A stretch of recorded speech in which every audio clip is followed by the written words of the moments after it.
Welcome to the Creative Industry Insight podcast, a podcast that looks at various roles in the creative world. I'm your host, Bobby. Today's guest, production designer Htay, joins us to talk about their work on Ant-Man and the Wasp Quantumania. Please be warned there are heavy spoilers in this episode, so sit back and relax as we jump into the conversation with Will.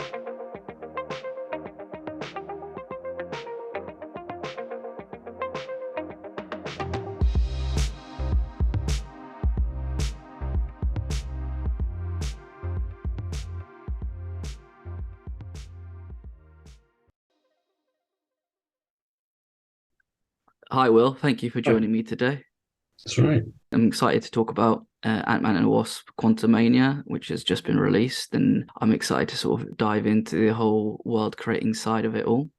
So I guess we can start off with, how did the project come about for you? It came about in the middle of the pandemic. God, it's hard tracking time now. I think it was about June 2020. I'd been working from home in lockdown. I was working on the Andor TV series. I was sort of senior concept designer on that. And then I worked a little way into lockdown, and then everything stopped. So I was enjoying the joys of homeschooling and trying to avoid COVID and everything else that came with that period of time. And then I got a call to say that Marvel and Peyton Reed wanted to meet for Ant-Man 3, as it was just simply known as then. And I did a sort of initial meeting with Peyton, and then we kind of hit it off, and then I kind of put together a pitch because I knew that I was kind of there's probably a bunch of designers that they were seeing, right? So I just I had a meeting with him, and then put together a little bit of a pitch based off of just our initial conversations. And how does those sort of early stages and conversations go about, and what do you prepare in a pitch? Do you get given a script to break down, or do you just bring what you've worked on previously? In that case, there wasn't. I wasn't. Was I given a script? I think. God, you're really testing my memory here. I don't think it was a script. I think it may have been a treatment. I might be telling a fib. I can't honestly remember. We certainly had conversations. I think there was a treatment.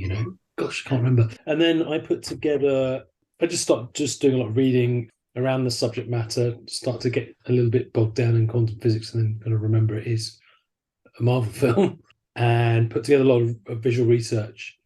And I created a kind of digital landscape, a digital mood board, a thing called Pure F, where I just threw up loads of images and organized them into a kind of a vague story, a vague kind of visual outline for the film, really.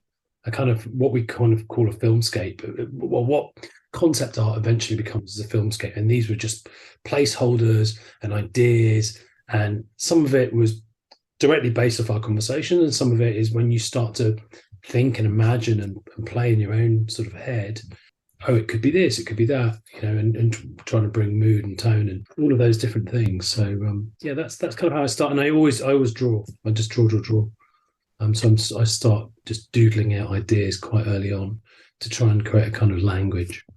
When you talk about the doodling and starting to draw out, do you take a lot of that from the research that you're taking? So, for example, because with Marvel, there is such a rich history and background with how many issues of comics and different iterations that these characters have had. Do you base it from looking at the research there, or do you kind of go in blind, do your doodling and initial ideas, and then from the comics? So within the kind of the visual framework that I created, that kind of sketch book of research, there was some comic book reference material, right?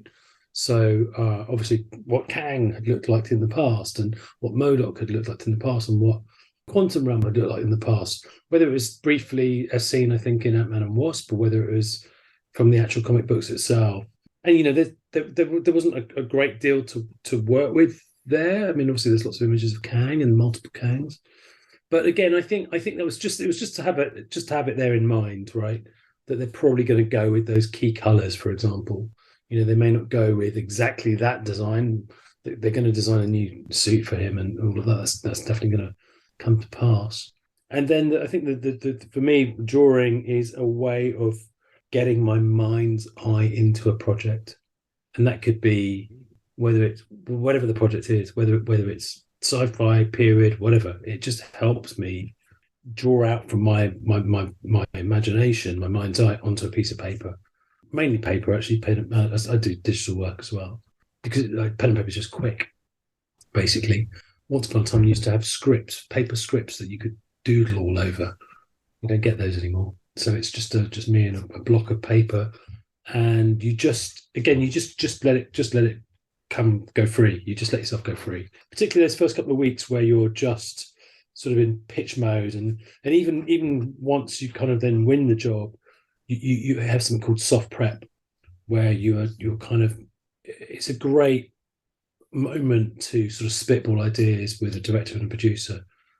You don't always get that time on a show. These big films, you tend to get that, and it proves to be quite fruitful because it kind of creates the visual framework for how you then move forward. So when you're in this sort of soft prep period, obviously this is where you've gone from your pitching and kind of starting to get your ideas on paper.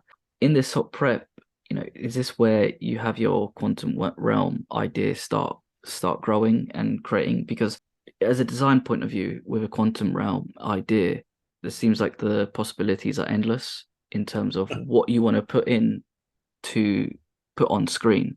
Is this where you also hash out the ideas and sort of smooth out what sort of direction you want to go into? The smoothing out comes later on. I think it's just the generation of initial ideas in that period, and also there are inevitably script changes and development and new ideas, and when you're spitballing some stuff and you've got whether it's a whole script or pages of script, you're working from that, and you're trying to service the story as well. How does this service the story? How does this, back then we were talking about it like a road journey, I guess, right? So how can we show different parts of the quantum realm in parallel, but also make them different, to create different colorways and to create different shape language and textures to then draw everyone back together again. But then at the same time, you also know that at the back end of the film, or at some point we're going to meet Kang, and he's been down there for some time. So what's he been doing? How does he inhabit his world, and what's he done to the world down there? Look at the clues in the title when he's called Kang the Conqueror. So that gives you something to work with, I guess. So I was trying to develop a visual language for him too, which he probably brought with him into the quantum realm, but also then either augmented or sort of turbocharged, I guess, whilst he's been there. So you're kind of playing with those ideas, as well as how does gravity work in the quantum realm? How does physics work? How does energy work? And I came up with this whole kind of conceit that the quantum realm exists outside of our time and space, and the multiverse kind of exists outside of that. But it needed to have worlds within worlds. That's the one thing that kept coming back up in the script, and that Peyton talked about, and Steve, the producer, talked about, is these worlds within worlds. So I came across in my really early research, I came across I think it was a picture of a geode or some bubbles or some sort of volcanic geode where basically it was sort of spherical, but internally it had voids, but then had bubbles, interconnecting bubbles, and that kind of became a visual key that unlocked a lot of what was in my head, so that became this idea that the quantum landscape, or the worlds within the quantum landscape, were these touching, interconnecting, but moving bubbles, that they're kind of evolving and growing and expanding and contracting around one another, so that you could essentially go from one world or landscape and portal straight into another one, and you might be a giant in one and tiny in another, or the physics in one might be slightly different than in another. We even had a gag at one point that I pitched, that because of these kind of perforations in the space within the quantum realm, that Ant-Man puts his foot through something, but then it appears like almost Monty Python like this huge foot coming down onto a village, and he's sort of, oh, sorry, and then pulls it further because he could be in 4D space in a sort of what we call in sort of hyperbolic space. He can affect a different space in a slightly different way. So yeah, you kind of play with those sorts of ideas, and it's all kind of fun and conceptual, and then you kind of then got to lock it into the storytelling and what's required. And again, in that soft period, I've got my supervising art director, Nick Gottschalk. He was my first sort of hire. And then we bring on a coordinator, and I'm looking for key concept artists. Some were people I've worked with before, some were new to me. And you start to bring them on over that period of time to then help illustrate what the madness is coming out of my head, and also just the conversations that we then have. And then the script pages are dropping, and you're moving things forward that way. And then the concept art itself, as that begins to develop, that becomes, it kind of poses more questions than it actually answers, which is good because it draws out of everyone, where do you want this to go? Yeah, because I think if you listen to your answer, sorry, is that there's a lot of stages to what you're doing, and because it's so rich in that sort of sci-fi element, you don't have like a one road to follow. You could literally go anywhere that you like, that you want. Sorry, and on top of that, the idea of like the ball idea, where you can, if you teleport from one ball to the next, you're kind of going into those different worlds where you can, as you said, you could be whatever you want. All that gag of like, you could be tiny, you could be big. The sort of possibilities are endless.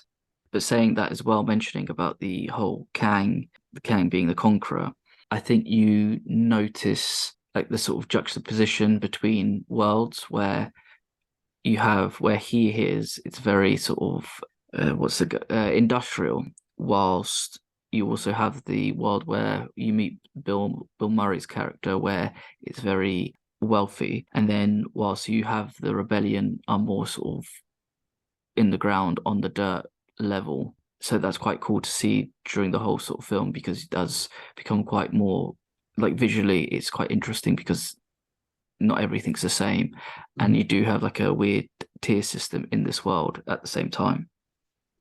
Yeah, that's definitely something that we talked about, and particularly we wanted the quantum realm to be kind of multicultural, multi beings, and then Kang then comes down with, he's not just a conqueror of people, he's a conqueror of time and science, and he's trying to order things, he's trying to bring order, and in a way, the quantum realm, one of the kind of bits of logic was the quantum realm is chaotic.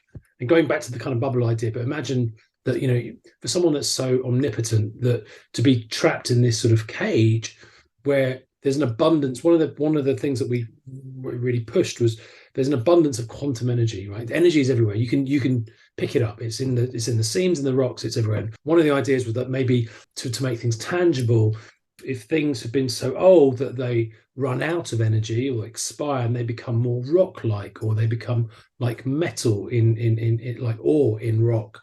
Again, I was looking at kind of geodes and patterns and all sorts of things there, that we also wanted to make it a bit more tangible as well. Even though, listen, the quantum realm doesn't exist, we knew we were always going to be reliant on a lot of VFX and CGI, but we wanted to make some of it feel like it was tactile and tangible too.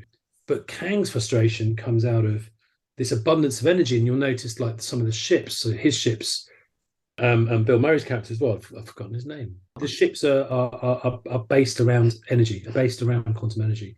The fuselages and what have you are built around it. So again, you've got Kang with this frustration of being in this kind of gilded cage, and he has the resource down there through being able to subjugate, the masses of the quantum realm and use energy and build things, but he just can't get out. He just needs that key to unlock the quantum realm to release himself back out into the multiverse. So yeah, there was definitely trying to bring a sense of order with Kang versus a sense of chaos with a small c, for the quantum realm. Yeah, because I think once you're picking up the point about the energy, you see the Lord Kryler with his ship having that blue ball at the back Right. as basically the power source, and then the rebellions is like their houses are their ships and their what's called weapons at the same time, which is like a really cool design because I don't think I've seen something like that often, and it reminded me a little bit that like they're nomads in a way, and they can leave at any point, but also be able to protect themselves when they need to. Right. Yeah, so there's a caravan scene, and we had nomads there. That's some really nice stuff that I was working on with Callum, one of the artists, where he had these sort of floating houses. And then I did a lot of work with fantastic artist and designer Darren Bartley for a lot of the Kang stuff that we were developing together. It was slightly more kind of hard surface, again, sort of technological in a way, harnessing technology, hard tech, whereas a lot more the quantum stuff was a bit softer and a bit more organic and just a bit more oddball, like buildings that have guns in their hands and can fly.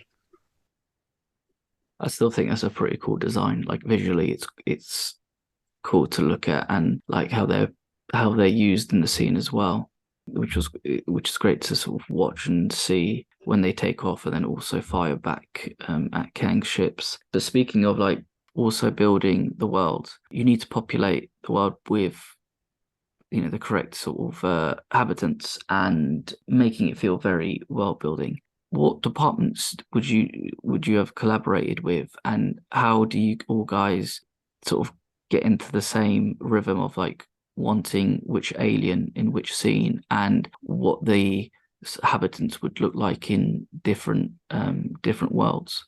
So I'd say in this instance, Andy Park and his VizDev team at Marvel did the majority of the creature designs. That's something that I think, have tended to do historically on Marvel projects, and they tend to do for all the key suits. So they kind of maintain and curate the Marvel look, I guess, for their heroes and in terms of the MCU. And they definitely did a lot on the creature side. There are one or two creatures where it fell into there was kind of just open season, and then it was out of me and my artists and our team, the art department, developing stuff. So I think it was Jack Dubman who came up with like the oh no, actually I think it was an early Callum illustration of the thing that they ride that flies across like a sort of chunky manta ray type of thing, that then was developed a bit more by Jack Dubman, so from Callum to Jack. There was a line in the script about I think it's Hank Pym. Michael Douglas says something about some guy looking like broccoli. And I think a few artists had a go, but I think that one was Jack Dubman who came up with that the look of that finally, I think. And then of course you've got extensive VFX houses and teams run through our VFX supervisor Jesse James, who then take a lot of my artwork, and then develop it again into VFX and post production. But the creatures, yeah, mainly Andy. I'm trying to think if there are any other. There was the Quantum Noughts was something that we all kind of played with a little bit, and there was one design I was pushing. I think I came up with the idea of listen, to unify these Quantum Noughts, these quantum creatures, we should go with this blue mask idea, to unify them, because there's it will come out at some point, but it'll probably be in the art of book. But there was an illustration, and I was spitballing with I think again it was with Callum to say, listen, if he's kind of press ganged, Kang has press ganged quantum inhabitants into his army, they should all be different shapes and sizes. So therefore, it's a little bit like having heraldry in wars gone by, and uniforms basically to identify which side you're on. Cowboys, the Saturday morning TV shows of black hats, white hats. It just became very clear. And sometimes you put those kind of markers in. And the blue mask idea was me pitching that idea. I quite like to have seen the Quantum Noughts be different shapes and sizes rather than being too regimented. But again, maybe that works well for Kang and his sense of order. But that was something that came out through It's always a collaboration. Yeah, massively. I think without each person working hand in hand, it takes a army to make a film. Oh, for sure. Especially when you see the credits and you see all the names that roll down. But I do think that like that's to complement the world that you've created is putting those aliens in and the inhabitants. It always sort of makes it just like even better. Like you get that idea of what's going on or what this place is like. I personally love broccoli, the broccoli character. It Right. made me laugh quite a lot. Yeah. I Um, should also just mention, actually, just to be fair, because Connor O'Sullivan, who did the creature effects and creature makeup, he did a load of in-camera creature effects too, certainly for the restaurant scene and some of the village as well. And he did a great job with creating, some in-camera prosthetics as well. And actually, I got him. He's a great guy, super talented, and I got him to help with the dev of the controls for the yacht. So it was something that I think that came Stephen Broussard pitched, that these controls should be totally wacky, like completely weird.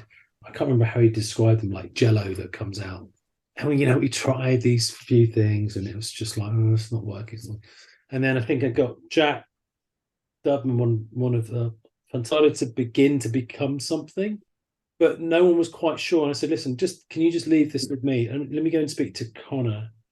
And I spoke to Connor about it, and I showed him some artwork, and he basically started to make some physical prop elements that became the consoles, but also then became these kind of wearable Jello silicon glove things that Michael could actually wear. And for Jesse and the VFX team, they loved it because there was actual physical translucent material on his arms, lit on a set.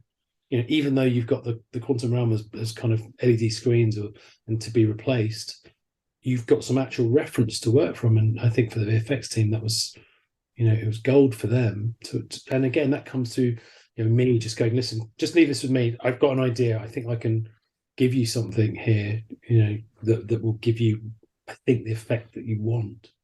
So I've got to say, that again, I think it's people being, and again, Stephen and Peyton particularly, very open-minded in that sense. So yeah, so again, a little fun collab. I still think it blows my mind a little bit is the creature effects and the animatronics that a department can create, that you can watch something on screen and it's just purely been built and that somebody's controlling it, even if it's something that's slightly electronic or if it's something like a suit that's been created. It's always just it's just amazing to see the sort of creativity and what is possible with when people are like getting into it and making. I used to spend a lot of time talking to Sammy Sheldon Differ, who's the costume designer. Go and see her and her team, and we'd be talking about colours and materials.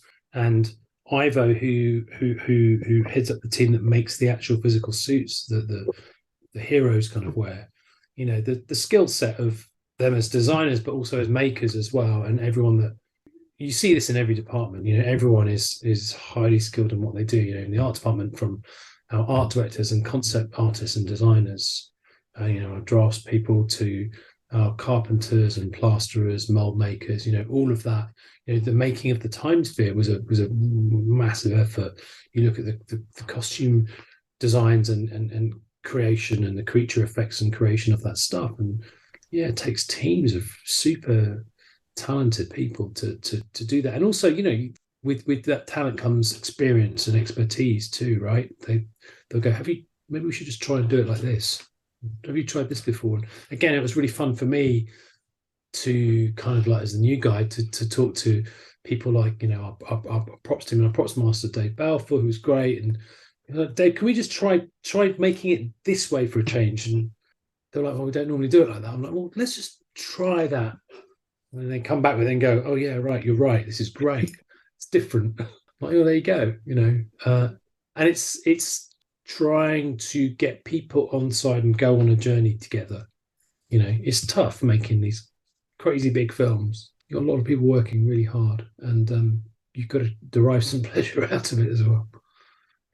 Yeah, and especially when you've got people with different levels of experience or they have a lot a lot of experience in what they're doing. But then again, it's one of those things where you have to be open to collaborate and try to do what's like best for what you guys are creating. Because at the end of the day, But it's interesting what you say about experience. I think you've also got to be open to helping people who are less experienced than you. You know, you don't. I mean, I started off knowing no one in this industry, right? And you can teach yourself only so much, but you've got to be open to listening and learning. But also, you need people who are more experienced than you to be generous and to want to teach as well and want to nurture. And that's always great too. That how times have it's not perfect by any means, but we're very fortunate certainly in the group that we had on this film of people being generous and helping one another, and helping those who are less experienced and bringing them up. That's something we really encourage in the art department as well with our juniors. Some of them might be straight out of art school or college or what have you, and need to learn on the job, and you need good people to nurture that talent. It's an important part of the business. Britain, as I said, you could bestow them with all your experience and knowledge. And I guess, like, for me, like something like that is like just being a sponge in those sort of areas to just soak in what people have to offer and to take in. Just because there's so much, as you said, there's so much you can learn from people, but then also so much you can teach from people. Try it this way. Wow, there's actually a better way to do it. Yeah, and the bigger problem is getting people into the industry who have, like myself, had no idea about it, other than I watched films as a kid and just had that curious thing of like, well, how did they do that? And I think it was the early art of books, the Star Wars stuff that got me into it, and particularly watching Ridley Scott's films, who's someone who had come from an art background and an art director and design background into filmmaking and directing. So you kind of try to work out how things are made. But the bigger problem is trying to find people who are from either disadvantaged backgrounds or backgrounds in which they either don't consider themselves or haven't been by society considered to be the right people. And I think trying to break down those barriers is something that I and a lot of other people are really keen on, because that was something I certainly felt when I started out, and still can see still there, but it's changing. Yeah, and I think now there's more schemes coming out and wanting to branch out more to help those people, but it's also to sort of make it helps the industry as well. Yeah, it does. You, especially now when it's so busy and so much is being made in the UK with different different studios, that does help a lot with wanting to bring people in. Just wanted to sort of go back to the whole Kang design and designing Kang's world. So this is the second time that we get introduced to Kang. The first time is in Loki, where we kind of meet them in a sort of more, I'd say, like a philosopher sort of role, where he's locked away with all his books, whilst now we're meeting him as the conqueror side. When you go designing the Kang ship / throne, for example, or his world, how much do you want to take from the comics, and then how do you go about by taking what's in the comics and adding your style and your sort of personal touch to it? So the time sphere was a really interesting one, because it's something that came up in various versions and iterations of the script early on, and we actually saw more of it in a way in kind of working and as a thing. We actually, we see it crash, but we saw another part of it in another version. The time sphere was going to be something that was going to be originally, I think, was going to be massive, almost TARDIS-like, and then we opted for something a little bit more contained, and even at one point that it could carry other people, hence that kind of dual seat thing. Some people jokingly call that back thing the sofa room, but it could accommodate other people in it. So there's, as part of the visual development, and again, a lot of that was driven by earlier story points, for example. I didn't really look towards the comics in this instance, because we wanted to create something that was fresh. The one link that I did make, and it's really, really, really subtle, is there are two kind of control surfaces on his throne, on the actual chair within the time sphere. and we looked at what Kazra had done, who did a great job on Loki, and He Who Remains in that kind of citadel. There's that kind of kintsugi gold, I think, veins running through black. And what we did was it just so happened, and you have to remember like this in the actual context of this, because I don't think Loki was even out when I'd started designing this. I think it came out whilst we were on this show. And actually, what I realized was there was a lot of parallels between references I was looking at and then Loki. And I've got to say, Marvel kept completely stum. Wouldn't show me anything, didn't tell me anything, and just let me get on with it. And which was great. And then, I'm sure there's a little bit of gentle guidance, but the one thing that I did draw a parallel between, and it was just simply those control surfaces, was this kind of gold kintsugi running through this kind of blue onyx. So there's just a little nod to that, because also my understanding of Kang is that there are all these variants, and He Who Remains is a totally different person, to the Kang, the Conqueror that we see. But maybe there was a tiny link there. And certainly, I think by the time Loki had come out and we were looking about the idea of timelines and Kang having to show Janet, that we definitely played with variations of the visualization of timelines and multiversal strands. But no, there was a lot of visual language that was coming from me, the time sphere rings and particle explosions that I'd looked at, and the idea of again the bubbles and concentric things and how you can expand and contract things. And Darren Bartley, who I worked really closely with on this, who did a lot of the concept design work with me, and it developed helped me develop the visual look of the time sphere and therefore the language of the Celestium and Kang's kind of world. I think it's a really lovely job, and there's a lot of fun stuff, and I think I've got to say, I think Jesse and the VFX team, and I forgive me and if any of the VFX team who actually worked specifically on this, but the actual time sphere when it comes to life, I don't know everyone's names, my apologies, but when that time sphere comes to life, I thought they did a really great job with that. Just want to ask as well, I think there's like a cup holder in the design of the seat as well. The infamous cup holder. So it looks like a cup holder because actually what it was is the kind of, what did they call it in the end? It's the energy orb that powers his ship. That energy orb which goes in this cradle, which then goes into. So basically, it was like the energy source, but it's also this navigational device to take you through time and space, through the multiverse. And that all resided in that thing. And they needed, again, driven by story, they needed to be able to pull it out and then work on it and then put it back in. And then there's that moment of Janet connecting with it and seeing who this Kang really is. So hence that void in the design, which looks like you could put your family-sized bucket of popcorn in. But it was you're meant to be looking at the cradle over here with the beautiful time sphere in it. I'm also curious about something else. Am I right in thinking that parts of this might have been shot on the volume tech? Yes, some of it did employ the volume too, yeah. With technology like that, does that change the way you work and design? Because you're having those screens and being able to pretty much project whatever you want. Yeah, it's essentially what it does is it brings all your design work forward and post-production work forward in time.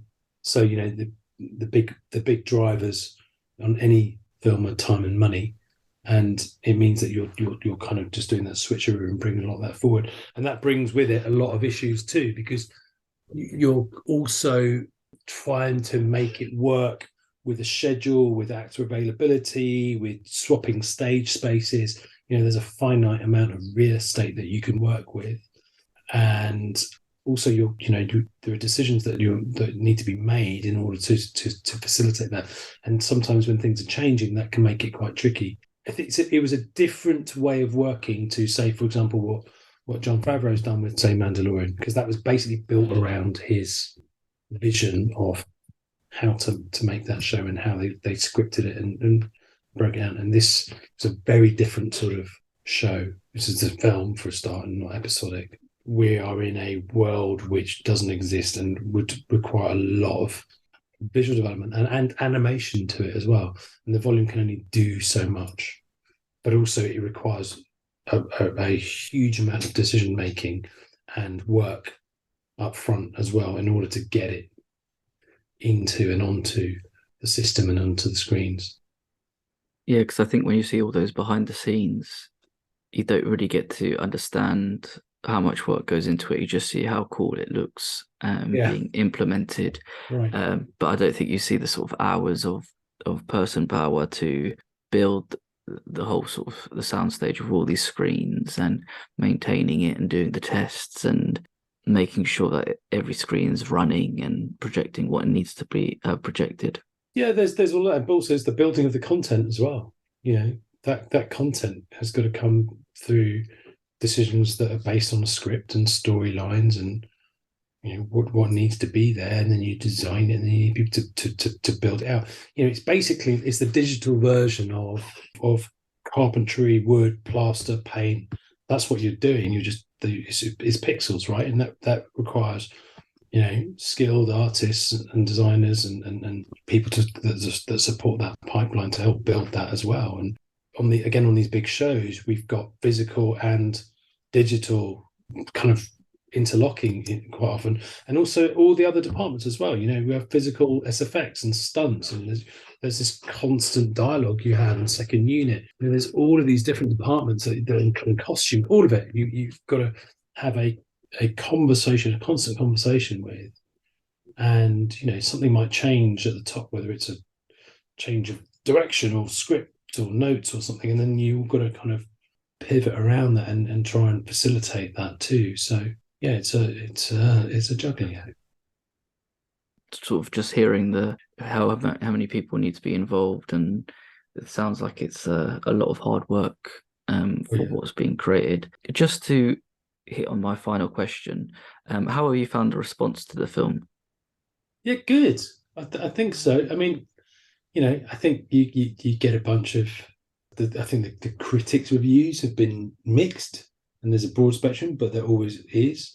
I think there are some people that just don't go for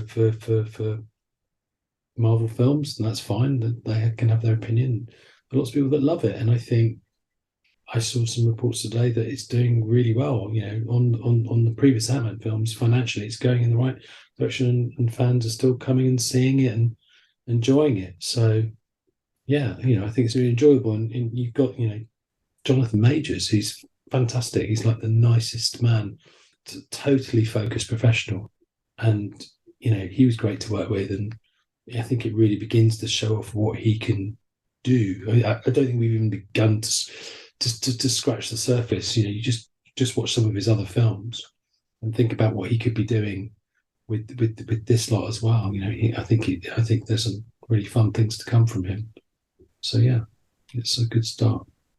I'm really excited to see what else he brings, because he is one of those actors that he's just so good to watch, especially like a film like Last Black Man in San Francisco, which is probably one of my favorite films of the past few years, where he's just incredible in that. It's so vulnerable and he knows how to emote really well. You can tell. Devotion.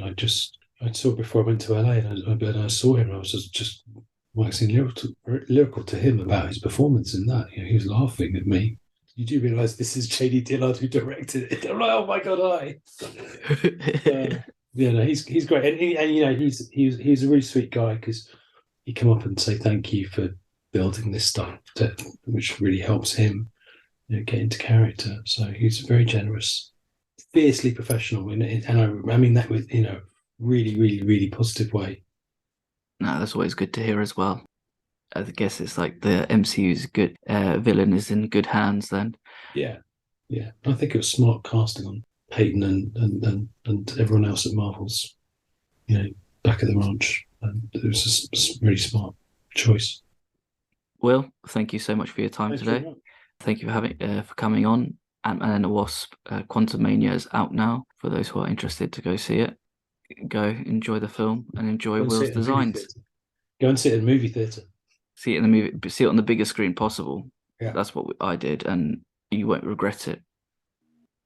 Thanks. Thank you very much, Will, and take care. Bye-bye. Cheers. Thanks, guys.